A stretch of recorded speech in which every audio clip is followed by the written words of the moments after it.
Good morning, guys. Hey, Mom, I'm on the best ever show about the EuroLeague Fantasy Challenge in the whole planet. Hey, hey, hey. And not for once, it's for the second time. This is the EuroLeague Fantasy Challenge Podcast with Javier Gancedo and Frankie Sachs. Welcome back to the EuroLeague Fantasy Challenge Podcast. This is the 27th episode of the season, and for maybe the 27th time, Javier Gancedo's in a different place. Hello, Frankie. Hello, everybody. Well, I'm in the office, finally. This is what you wanted. You can see the shadow of the former Euro Cup trophy somewhere over there. This is a trophy that Madrid won. This is the trophy that Madrid won in 2007. Maybe next time I'll bring it, but it weighs 11 kilos, the trophy. Probably that's why they changed it, because it's so heavy. It's unbelievably heavy. The players couldn't lift it when they won it? They were too tired? I remember Alberto Herreros complain about it. It was like, oh man, this is so heavy. If I went, they didn't win, of course, because when you touch the trophy, you know what happens. Anyway, we have a special guest. You know him. He's been around in the podcast once before. The one and only Ismail Senol. How are you doing?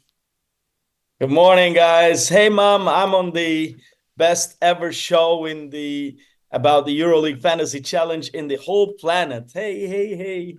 And not for once, it's for the second time. It's big time now. It's unbelievable. Anyway, well, we have a lot to talk about. This is a double round week, rounds 30 and 31. We're getting closer to the end of the regular season. But I don't know about you guys, but there's a lot of options and a lot of opportunities in the game.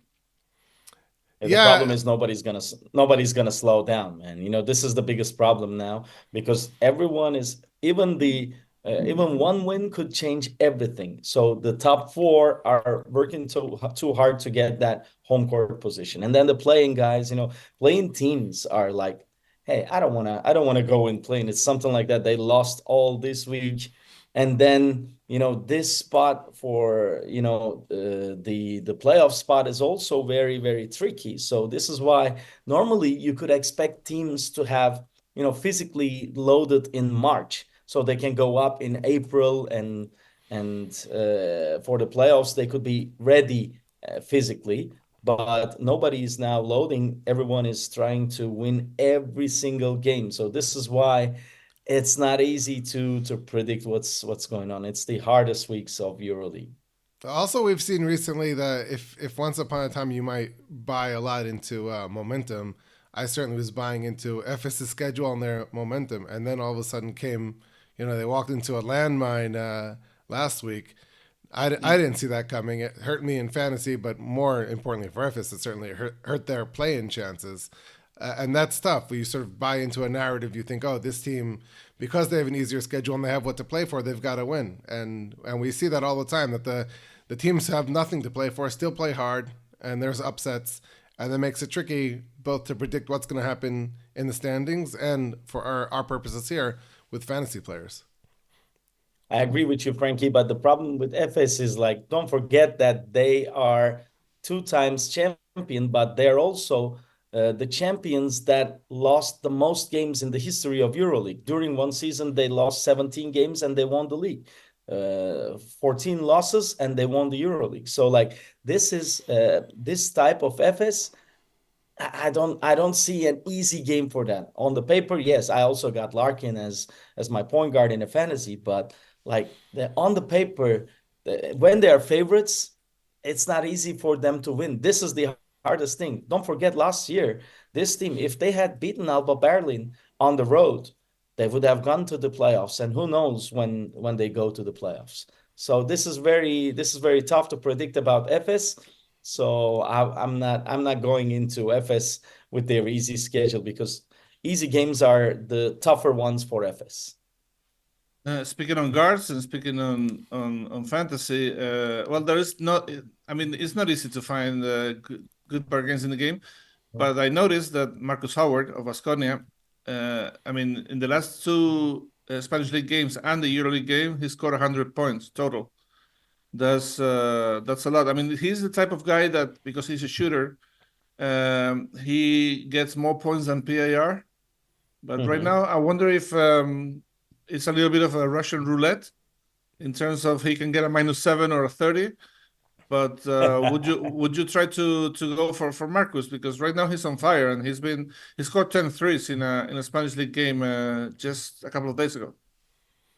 Well, talking about that game I wouldn't go for Markus Howard. I love him as a player. He's a great guy, but not for the fantasy. So talking about that game is something else, because in that game you could get a lot of guard chances, because you know that Baskonia is a team that you have a lot of scoring in their games. So I might go for somebody in Partizan who you know better, like last 3 games their top scorer and one and only, as Mr. Jelko Obradovic says, Alexa.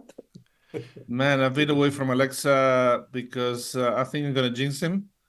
How So how can you stay away from Alexa? Nobody can stay away from Alexa. I have to.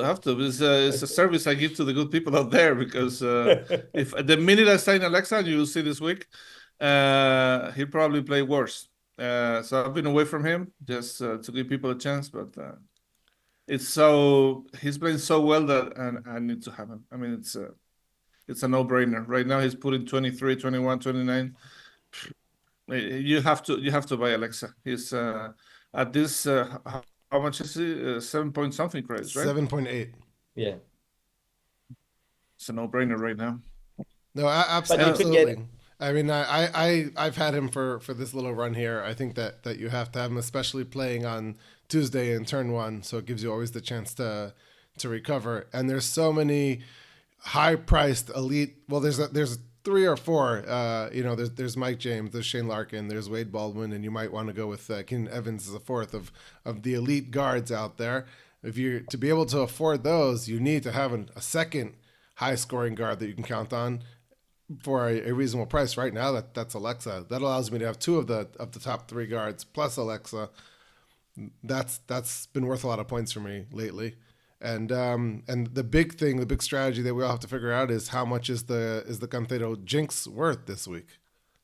Yeah, we'll see. We'll find out very soon, because it's a double week with their games tomorrow. So we're gonna see. Anyway, double week. I made here. Okay, I saw that Efes, Zalgiris, Partizan, Zvezda, both Belgrade teams, by the way. Lots of basketball in Belgrade this week. Yeah. And Monaco are playing back-to-back home games. Does it matter right now? I mean, at this time of the year, I think it's more important for round 31 than round 30. But is there a player other than Alexa, of course, that you think they're gonna play well in front of their fans, in consecutive games? I'm not so sure. Second, I think the home court advantage, of course, it does matter for the travel, for the rest, for all those reasons. But right now, I think it's more important the team's momentum and their opponent for fantasy purposes. What to expect? I see the home court advantage at this point. Even in a double week, it's more like a tiebreaker. I'm gonna recommend to a me, couple. I don't look at as a double game week. I think we have to look at every single game and every single quarter, because it's game by game. And I don't think somebody would, like, if it's not a blowout, and I may be seeing, this blowout in Real Madrid, Alba Berlin. Other than that, I don't see a blowout in the games this week. So I don't think it will affect the double game week. Will have an effect on the first the round 30. So this is why I think what would be my strategy is, like, I would stay away from some games, even though they're playing at home and they have wonderful fans. I would stay away that Žalgiris Virtus game, because it's gonna be a tough physical game, and it's gonna be a tough game. So I don't see any players going. Okay, even Keenan Evans, he could do anything in any game, but statistically, I wouldn't jump on in that. So Anadolu Efes versus Olympiacos, with that backcourt defense, I wouldn't even get Shane. It might be surprising, since I have Partizan Baskonia game and Maccabi Asvel game, so. It's better, I think, for fantasy to get some guards from Maccabi, Partizan. It could be Lorenzo Brown, Wade Baldwin, Alexa. I don't know, even Kevin Punter, maybe Corey Miller McIntyre, but I wouldn't go into that kind of, that those games would be very, very tough. I Um, totally agree. And as you were saying that, I was looking at my team and saying, yeah, I mean that's pretty much what I've done. We'll get into it later, but I did sign I did drop, sorry, Shane Larkin this week, and I've got Baldwin, and I'm keeping Alexa because I agree these are the better matchups and the better values. And essentially, anytime you're doing something with a budget, even if it's not fantasy related, you want to get the best value for your money. Here we have credits, you want to get the most we can, and I think that's where the best value is this week. Is Baldwin against Asvel, is Alexa at this point for his price. The value is there every time until Javi ruins it for us all. These are the things that we want to do. we're talking only about guards, and I want to talk about bigs. I mean, out of the 5 teams that play back-to-back home games, I like a couple of cheaper options. I mean, well, one is not so cheap. It's Joel Bolomboy. They play Panathinaikos. They're going to play physical, and that's when Bolomboy plays his best games, I think.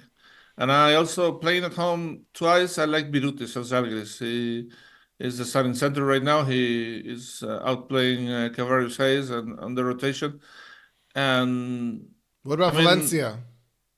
and against Valencia, I mean, they're without Boubacar Touré, which is couldn't look like a big loss of injury, but And Brandon Davis is out. yeah. Brandon Davis So is out. Yeah. yeah, so it's a no-brainer. By the way, Valencia So why don't non-center you why don't you think why don't you think reverse and get someone from Bayern? What about Serge? Or what about Brankovic, who's really cheap and comes off a very good game? I picked Brankovic, I have to say. So yeah, but well, I mean, it depends because I mean, if you look at the big picture, and if Valencia is playing, sorry, I'm lost, but Valencia plays Bayern. Valencia plays Yes, Byron, yes. at home. At That's what I home. thought. So I mean, one very interesting This player is why because I said, like the yeah, matchup yeah. would be favorable for Bayern centers. The thing is, one very interesting player, former Valencia player, always plays well against Valencia. He's on his way up, and he's an all-EuroLeague player. Is Vladimir Lucic. We haven't talked forwards, and probably Lucic will have the best game of the season against Valencia. Knowing what happened last week against Fenerbahce, the 3-point record and everything. Well, Valencia is supposed to play tougher, but still, I think Lucic could be a good choice this week. Very good choice. I actually at one point when I was playing around, I put Lucic into my lineup because you had sort of convinced me of that even last week when we were talking about it. But when I went and I looked at his last few results and where the momentum's there, I don't feel that there's as much of a chance for a big game this week. And when I put together the puzzle, I avoided it. Although I wouldn't be surprised if he had that breakout game. It just hasn't come yet. Mm-hmm. I And think we have to check with Bayern's shooters because it's they don't have a lot, but I think when they came to Istanbul, Silvan Francisco was sick, so I think he's playing now better. So because we have to talk about Valencia's zone defense, so it's like they might have if Bayern finds a way to attack that zone.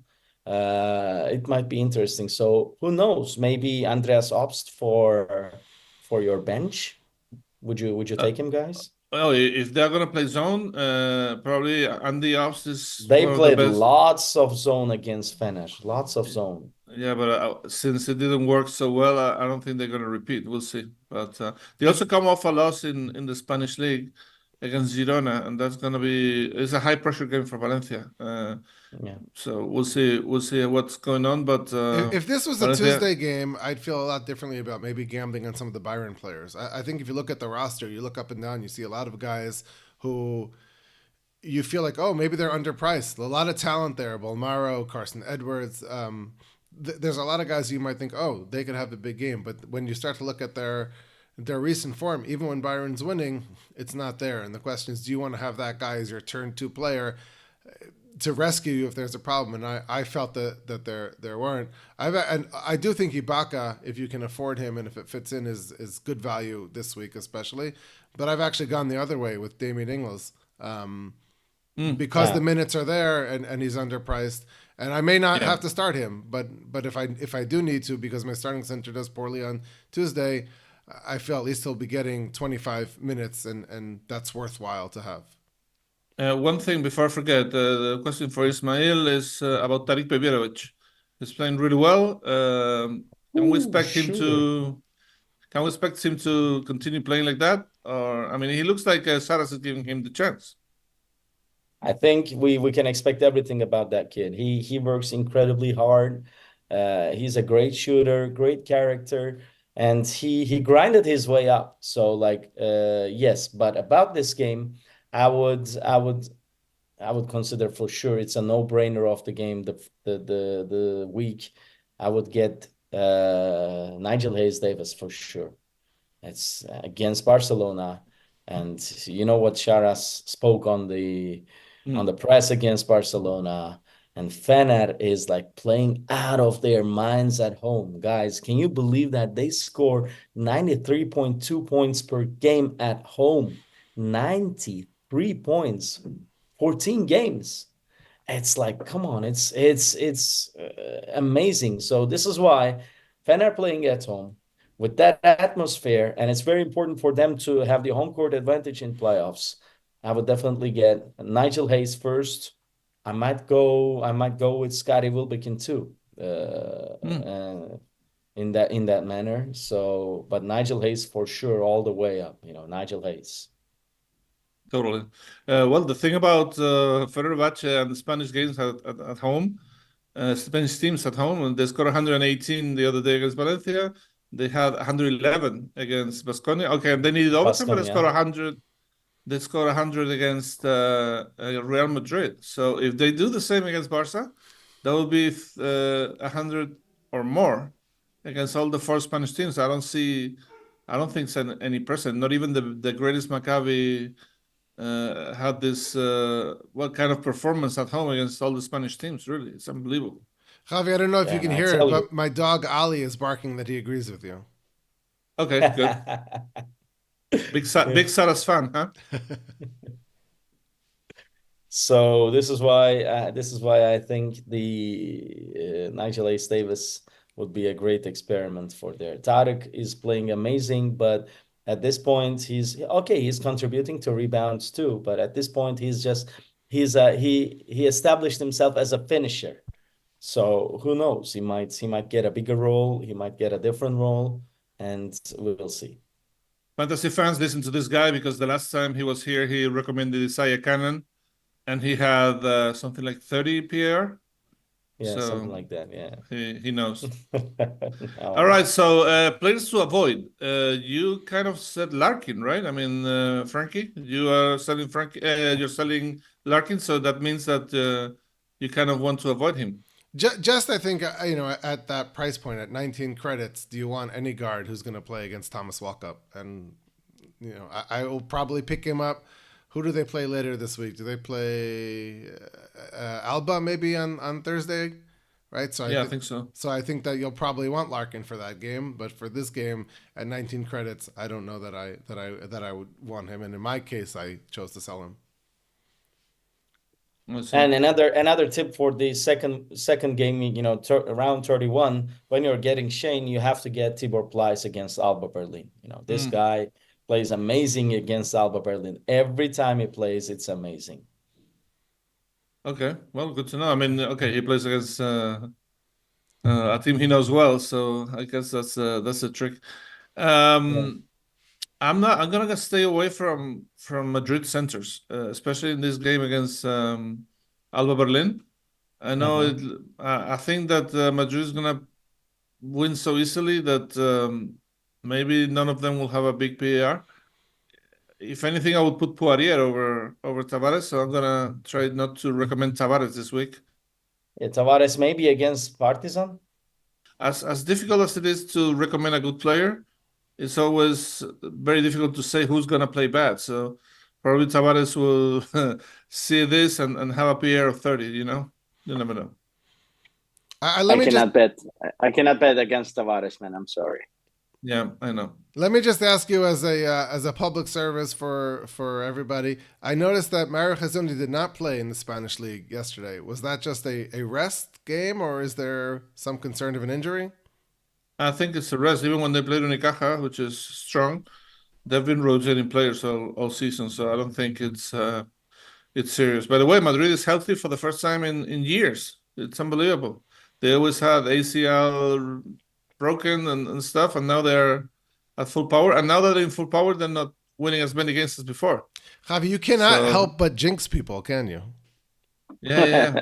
It's what I do. All right, so I'm gonna tell you what I did with my team, and if you want, you can share your info too. But my trades are very simple this time. I didn't trade. I kept all the main actors so far: Baldwin and Larkin and Moneke and Nibo. By the way, MVP of the round. And I signed Blossom Game, who has been playing really well in the last 3 games. I signed Brankovic at center. And I signed Avramovic. So I got to sell Andjusic. I don't remember who I sold because. But what are you doing at coach? Coach, of course. I'm going with Oded Katash because my coach lost against Asbel, Mijatovic. So I'm double down on that. I'm gonna play whoever plays against Asbel. But I sold Lovagnier, I sold Makisic, and I sold Dimsa. 3 players who are not really doing that well lately. Lovagnier is doing all right, but I needed money for the other players, so I had to sell somebody. So that was him. How about you, Ismail? You're going for Hayes Davis, of course. And Angela Davis, and I'm gonna get Sharas. I'm gonna keep Sharas as the coach because at home, Fener, and that story, I cannot avoid that. So I know it's risky, but I will keep him. I'm gonna get Wade Baldwin for sure, rather than Shane Larkin. I'm gonna make the trade.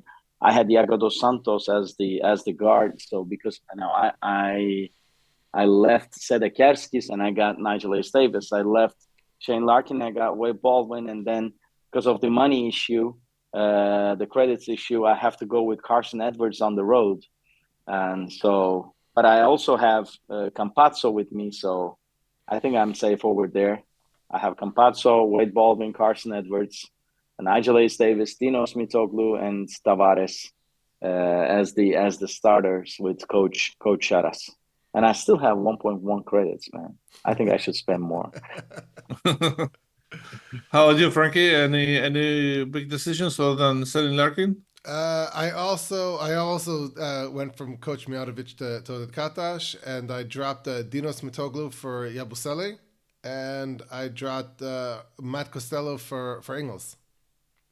Not bad.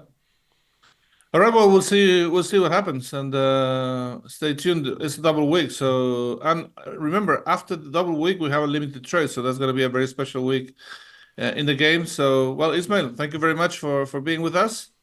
Thank you, guys. Always a pleasure, and I have to make a big shout out to Mihaly Stefano, who's the leader of our league, so he's the greatest one. So hats off, Mihaly. We salute him. Unbelievable fantasy player. I know. He's really good. All right, Frankie. Well, enjoy the games. We're gonna be working hard all week, but we're gonna enjoy it as always. And good luck in the fantasy challenge, not just to you, but to all the people out there. Remember, you can catch us on X and on YouTube. So if you have any comment, just say the word.